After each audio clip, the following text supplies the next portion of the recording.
स्वागत है आप सभी का हमारे YouTube channel B L live classes में। इसमें हम लोग कक्षा 6 के गणित का सलूशन कंटिन्यू कर रहे थे और यह जो वीडियो है पाठ 10 अभ्यास 10 बी है, ठीक ना। अभ्यास 10 बी पर अभ्यास 10 बी को शुरू करने से पहले कुछ तथ्यों को हम लोग समझ लेते हैं, फिर हम लोग इस एक्सरसाइज को सॉल्व करेंगे। चलिए यहाँ से देखेंगे हम लोग। यहाँ से हमारे पास हेडिंग है भाज्य और अभाज्य संख्याएं, ठीक है। तो अभाज्य और भाज्य संख्याएं क्या होती हैं इसको हम लोग यहाँ से सीखेंगे। तो यहाँ से संख्या दिया हुआ है, इस साइड में हम लोग ध्यान देंगे तो यहाँ पे संख्या लिखा हुआ 1 2 3 4 5 6 7 8 ऐसे करके लिखा हुआ है। तो अगर एक का हम लोग अपवर्तक देखेंगे क्या हो जाएगा, एक। दो का अपवर्तक देखेंगे तो एक और दो। तीन का अपवर्तक देखेंगे तो एक और तीन। चार का अपवर्तक देखेंगे तो एक दो चार। और पाँच का देखेंगे तो एक और पाँच। छः का देखेंगे तो एक दो तीन छः। सात का देखेंगे तो एक सात। आठ का देखेंगे तो एक दो चार आठ। नौ का देखेंगे एक तीन नौ। दस का देखेंगे एक दो पाँच दस। ग्यारह का एक ग्यारह। बारह का देखेंगे तो एक दो तीन चार छः बारह। यानी पहले वाले में केवल एक है, दूसरे वाले में केवल दो है, तीन है, दो है, ठीक ना। तो ऐसे अपवर्तकों की संख्या भी क्या किया गया है, बताया गया है कि किसमें कितने अपवर्तक होते हैं, ठीक है। और यहाँ से हम देखेंगे जैसे कि कुछ यहाँ से अपवर्तक बताया गया है कि दो तीन पाँच सात इत्यादि के केवल किसी के एक ही है और वह स्वयं और वह संख्या दो ही केवल उसमें होते हैं। स्वयं की और वह संख्या केवल दो ही जो है कि उसमें अभाज्य संख्याएं कहलाती हैं। यानी कि जिसका केवल वह स्वयं और एक, यदि उसका गुणनखंड मिल रहा है, अपवर्तक मिल रहा है, तो उसे हम क्या कहेंगे, अगर स्वयं और एक ही केवल मिल रहा है तो उसे हम कहेंगे क्या, अभाज्य संख्याएं। जैसे कि तीन, ठीक ना। इसमें हम देख सकते हैं, पुनः भी दिखा दे रहे हैं।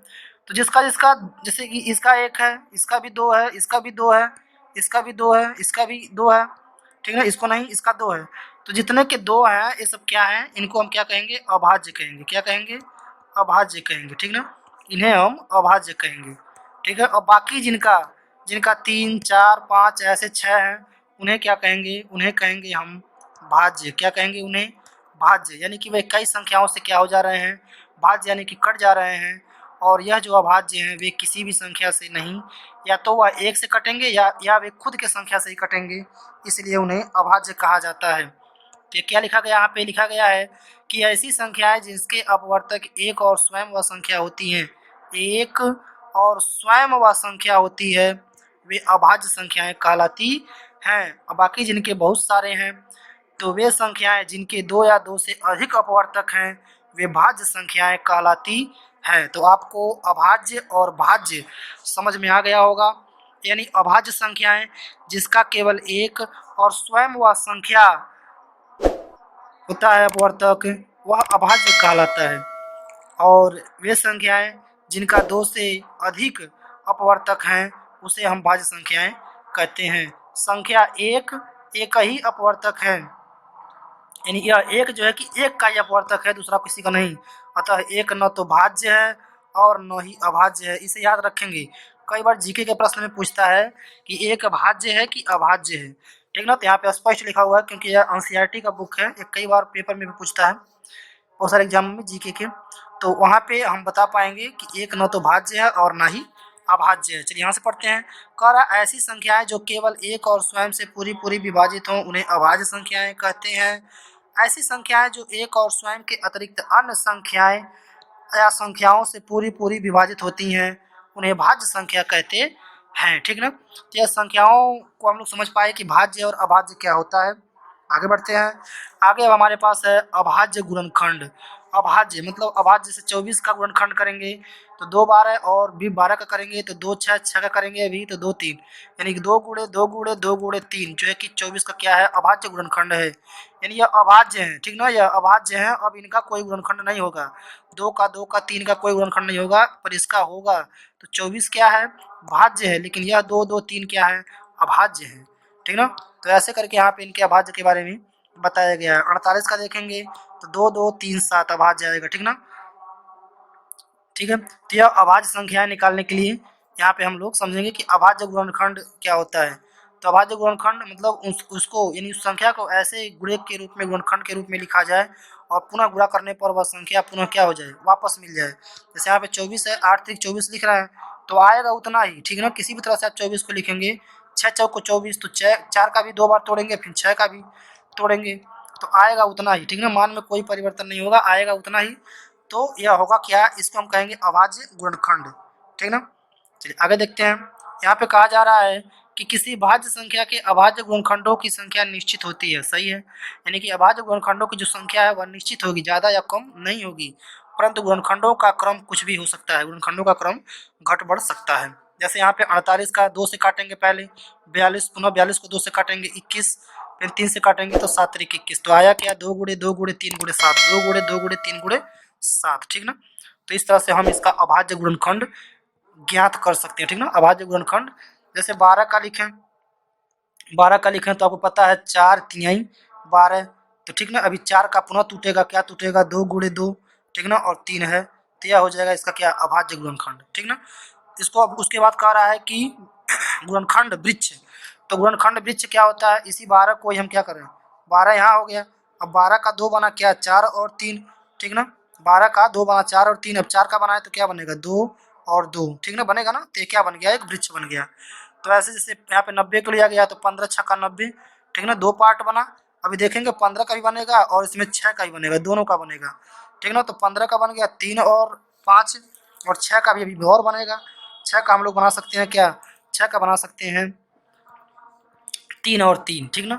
या अगर 15 90 का अगर लेते हैं 10 और 9, तो 10 का लिखेंगे 5 और 2, और 9 का लिखेंगे 3 और 3, ठीक ना। किसी भी संख्या का बना सकते हैं, जैसे 24 का बनाए हम, तो 24 का बनाएंगे क्या हो जाएगा 8 3 24, 3 और क्या ले सकते हैं 8, अभी 8 का बनाएंगे तो क्या हो जाएगा 4 दूनी 8, तो एक में 4 हो जाएगा, एक में क्या हो जाएगा 2, अब 4 का बनाएंगे तो 2 और 2, ठीक ना। तो इस तरह से वृक्ष गुणनखंड हम लोग बना सकते हैं, ठीक है। तो ये हो गया वृक्ष गुणनखंड। तो हम लोग भाज्य अभाज्य वृक्ष गुणनखंड इतनी चीज़ों को समझे हैं। तो अब प्रश्नावली को हम लोग अपने सॉल्व करते हैं। पहला प्रश्न कह रहा है कि 9 के अभाज्य गुणनखंड बताइए। अब आपके लिए आसान हो गया होगा कि 9 का अभाज्य गुणनखंड बताना। 9 का अभाज्य गुणनखंड क्या होगा, 1 गुणे, अब 2 से 9 कटता नहीं है तो 3 गुणे 3, 3 तरीक का 9, ठीक है। यही क्या हो जाएगा 9 का अभाज्य गुणनखंड हो जाएगा, ठीक ना।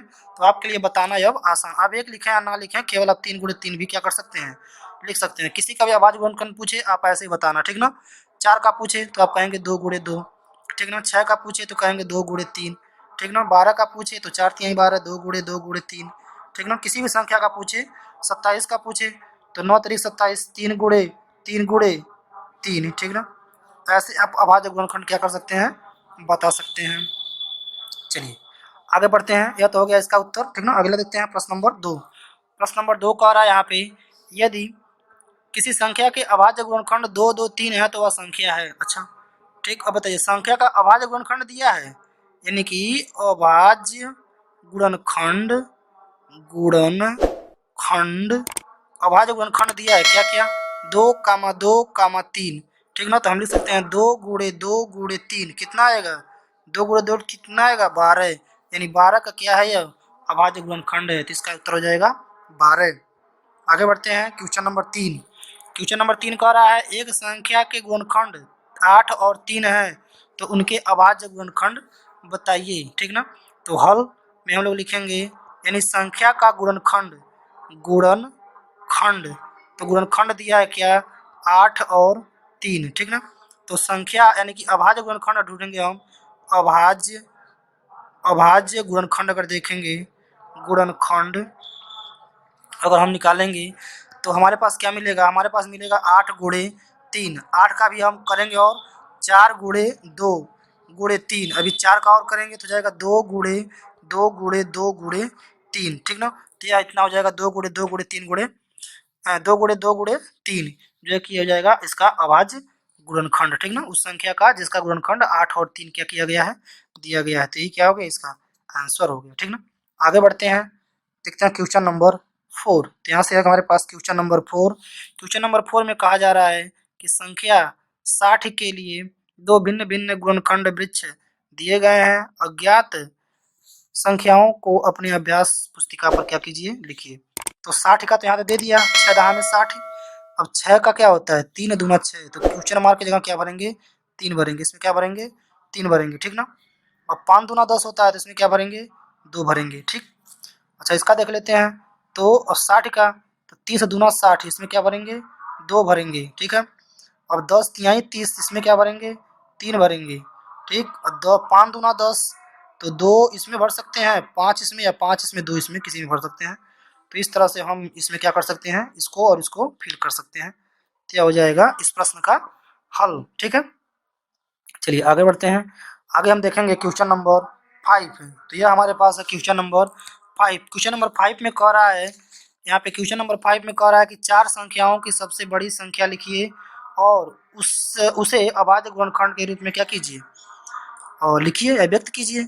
तो हल में हम देखेंगे 4 अंकों की 4 अंकों अंकों की सबसे सबसे सबसे बड़ी संख्या, कौन संख्या, बड़ी संख्या, ठीक ना।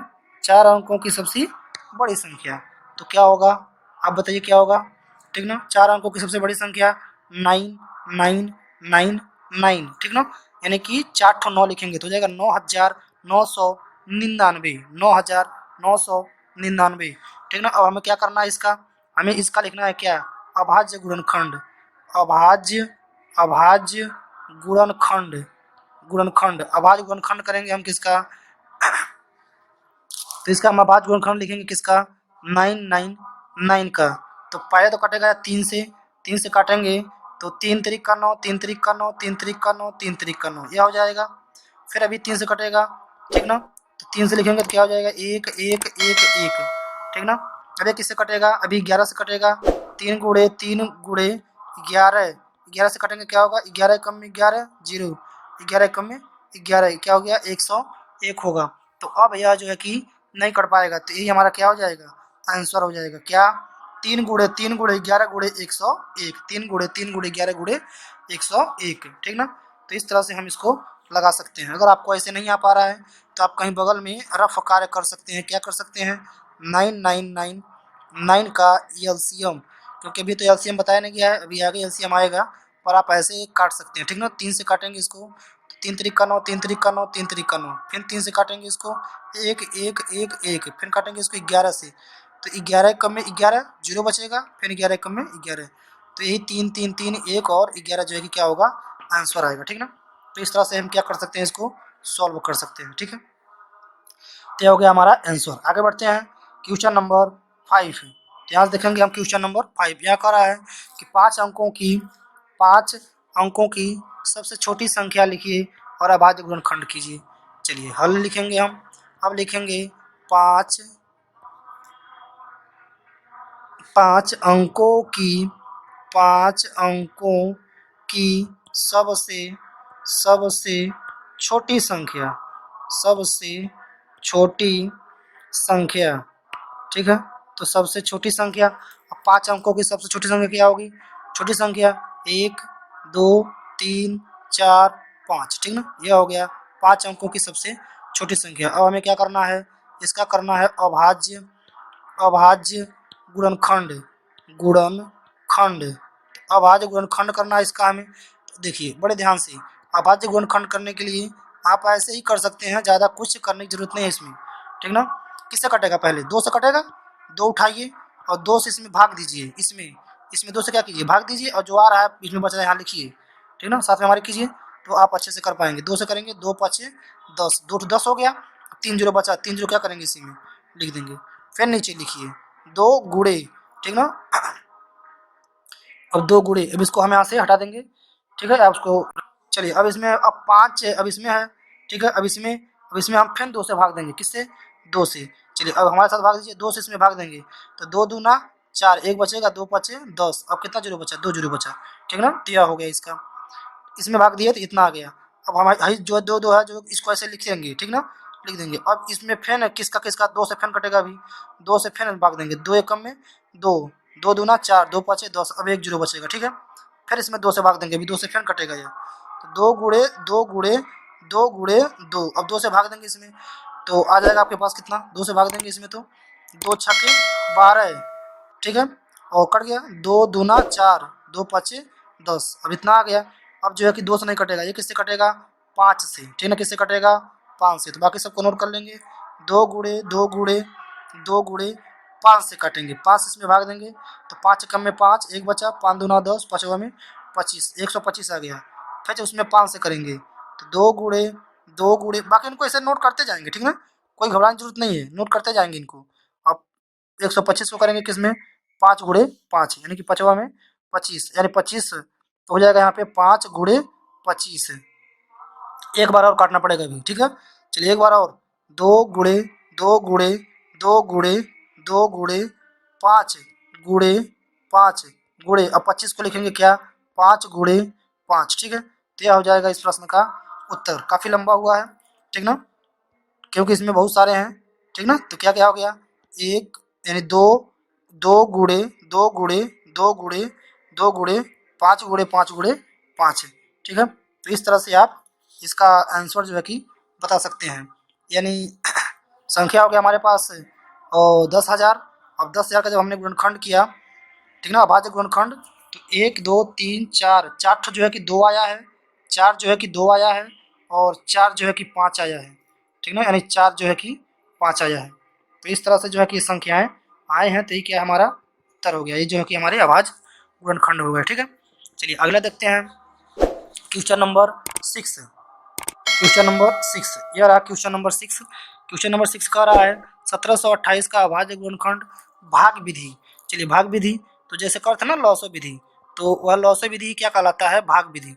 बहुत ही सिंपल है, ठीक ना।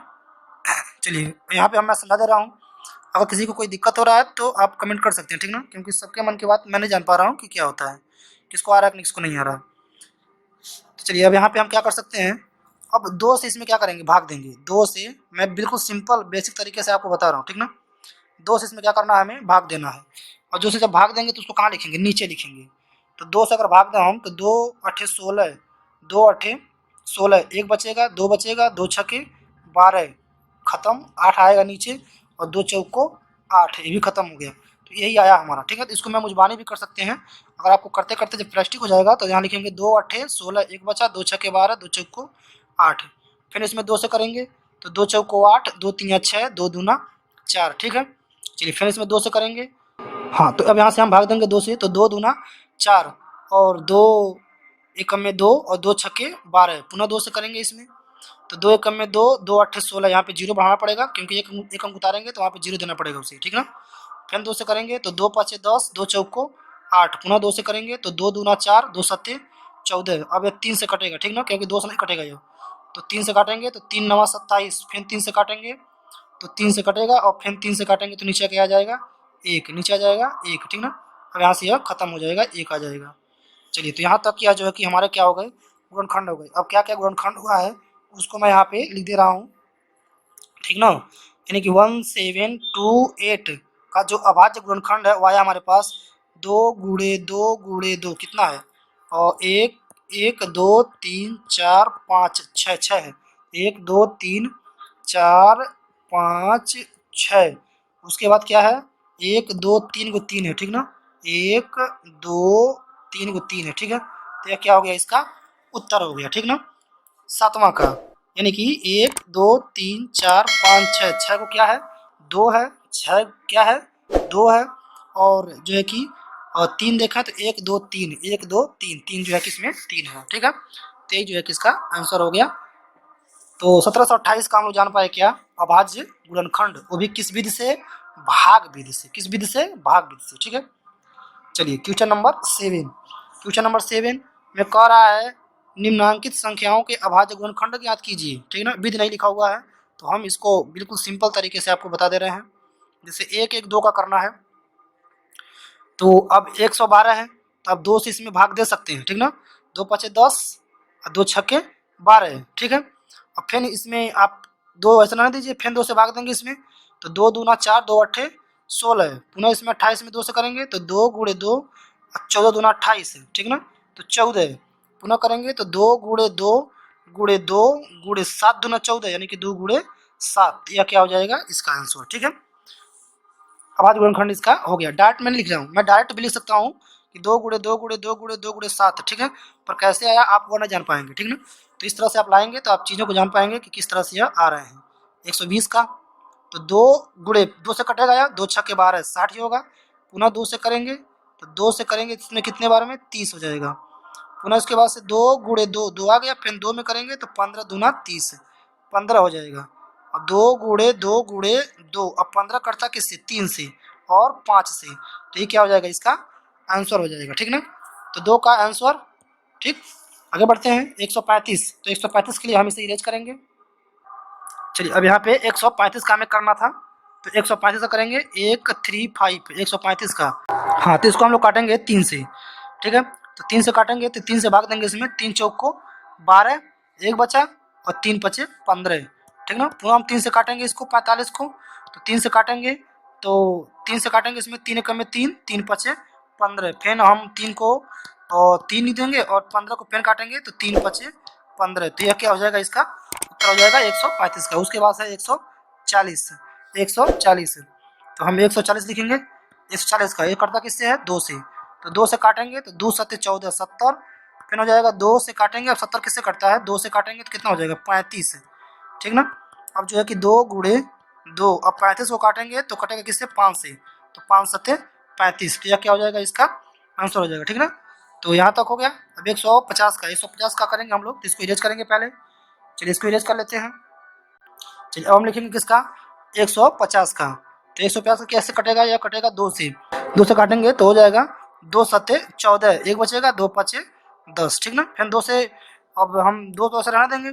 अब यह 75 कटता किससे है, 3 से। 3 से काटेंगे तो हो जाएगा 3 दूना 6, और 3 दूना 6, 3 पचे 15। फिर हम काटेंगे इसको किससे, 5 से।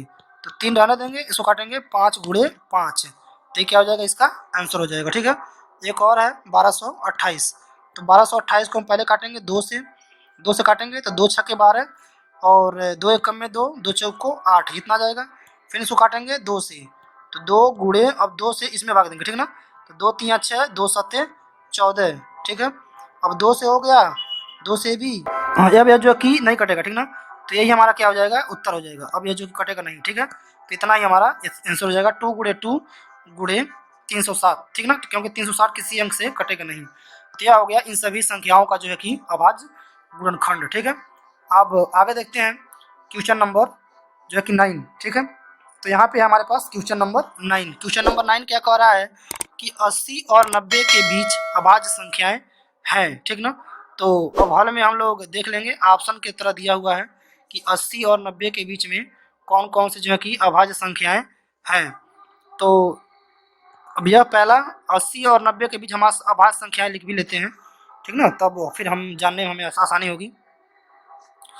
तो 80 यहाँ पे हो गया। 80 से आगे बढ़ेंगे जैसे हम, तो आएगा क्या, 81 कट जाता है, 82 वो भी कट जाएगा, 83 नहीं कटेगा, ठीक ना। 83 हो जाएगा, 84 कट जाएगा, 85 कट जाएगा, 86 भी कट जाएगा, 87 नहीं कटता किसी से, ठीक ना। 88 नहीं कटेगा, 88 कट जाएगा, 89 कट जाएगा, 90 जाना नहीं है, तो क्या नहीं कटेगा, और 89, ठीक है। तो अब 89 यानी 83 और 89 किस ऑप्शन में है, ऑप्शन 1 में है 81 83, ऑप्शन 2 में है 83 87, और 2 ऑप्शन इधर है, 2 ऑप्शन यहाँ पे है। तो 81 यानी 80 81 कट जाता है, 89, और यहाँ पे है 83 89। तो ऑप्शन नंबर जो 4 है ये क्या है, सही है। ऑप्शन नंबर यानी कि विकल्प जो 4 है वही क्या है, सही है, ठीक ना। विकल्प 4 जो है कि ये इसका सही उत्तर है, ठीक है। चलिए आगे बढ़ते हैं। तो इस में 4 विकल्प दिया हुआ था, उसके बीच में कौन जो है कि अभाज्य संख्या आएगा उसको पूछा हुआ था, ठीक ना। तो अब यही जो है कि इस प्रश्न का क्या था, लास्ट प्रश्न था, ठीक है। और यहाँ पे जो वीडियो है समाप्त होता है। वीडियो को देखने के लिए बहुत बहुत धन्यवाद।